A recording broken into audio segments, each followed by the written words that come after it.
Hey, West Coast Johnny, how's it going? Thanks for swinging by. I'm having problems with my scamp trailer door. It's not sagging, it didn't drop or anything like that, though that's happened before and I had to fix it. But when I was driving down the freeway the other day and I looked over in my passenger mirror, I was just scanning about every 15 seconds you just scan. That's what you're supposed to do. I saw that my trailer door was swinging open. So I narrowed it all down to the latch. The latch is very small on these trailers, and my latch only goes behind the striker, the plate that holds it all together. It only goes behind it like a quarter of an inch. Now, when I shut my door, it won't open. If, I lock it, it won't open. Okay, and I did that before I left, but it just popped open because of the flexing that the egg does at times. Now, my trailer's 45 years old. I had it down to the bare shell, and down to the bare shell, like no windows, no flooring, no cabinets, except one cabinet. And I was told if I take that last cabinet out, I'm going to lose the shape of the egg. So I had to leave one cabinet in place to keep the egg's shape. That's how delicate these are. These trailers are only an eighth of an inch thick at most, right? So, but it's extremely strong and lightweight. But they do have like issues, especially when you're going down the road and going down freeways with like hills and stuff. It just popped my door open. So let me show you what I'm doing. I'm going to put a hasp on the outside, and I did not want to do that because I think they're ugly. So I decided, well, maybe we can find a nice looking hasp. So let me show you what I found. Follow me.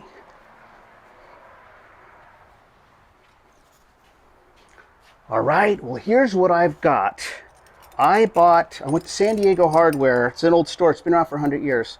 And I got this really beautiful stainless steel decorative hasp. And when you go to shut it, it clicks. See that? So it's not going to accidentally open up.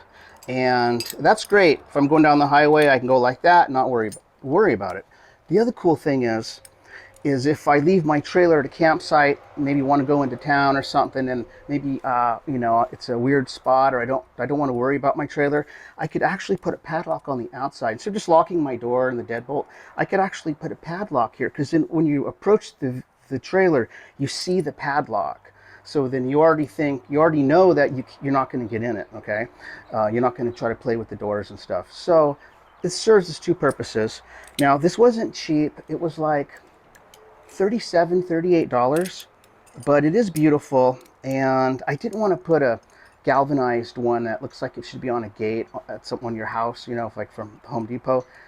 I didn't want that look. When I bought this trailer, it had a hasp on it because the door was falling. The guy had a hasp, but then the hasp was falling. So we're going to go throw this on. I got all stainless steel hardware, nuts, bolts, lock washers, and whatnot. So, and a new to drill the holes through the fiberglass, I got a brand new drill bit. So let's go put this on.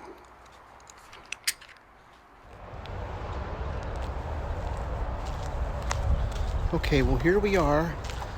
Luckily, I'm in the shade now because I put this structure up about a week ago. I just put 4 poles in concrete, and then I framed all that out of 2x4x10s, and then I just got the paneling. And it really does help because now, it's in the shade.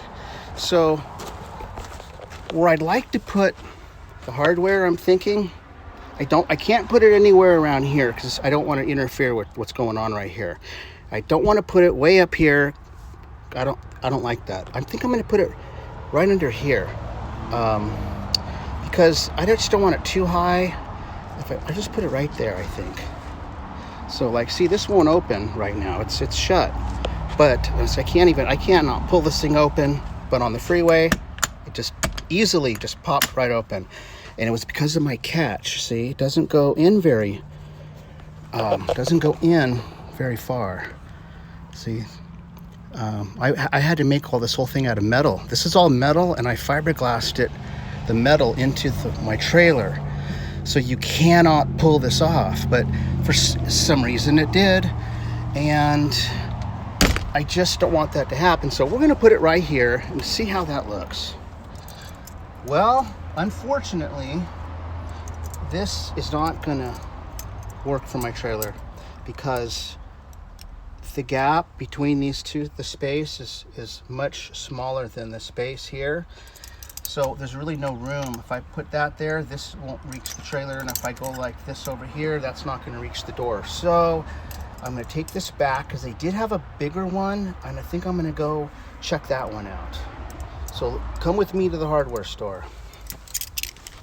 We're gonna do something a little different. I can't get the big stainless one, but I found this one. And I know it's exactly what I didn't want, but you know what I'm gonna do? I'm gonna paint this the same color as the trailer and you won't even notice it. That's what we're gonna do.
There, see that? I had to do that so that it'll fit better on my trailer. I wish I noticed it before. I would have done it before I painted it, but that's okay. I protected the paint with some tape.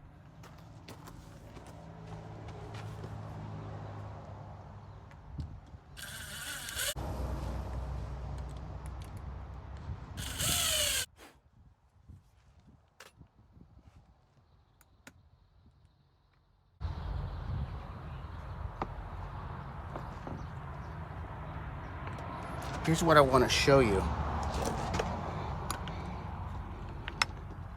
See, all 4 holes are in this little space right here. If I would have moved it over, there's like wood and stuff in my door. I wouldn't have been able to put nuts and bolts through all that. So there is space should you have to put a hasp on your trailer too.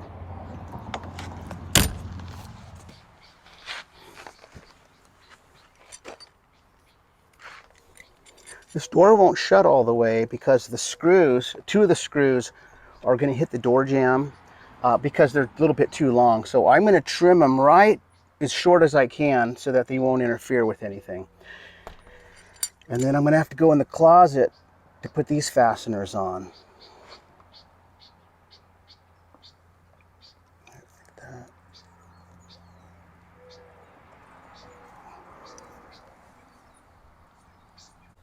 Perfect. Okay.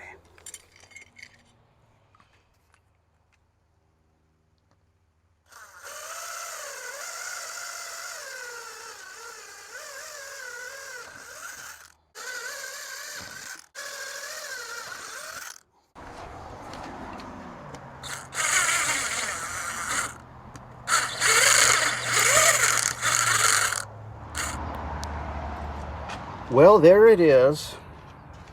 Except for the lock, you really don't notice it a whole lot, but maybe I'll paint the lock green, I don't know. But I want to thank all my new subscribers, and I want to ask anyone if you have any comments or questions, or You want me to talk about something? Just let me know. All right, everybody. In the meantime, go out and build something.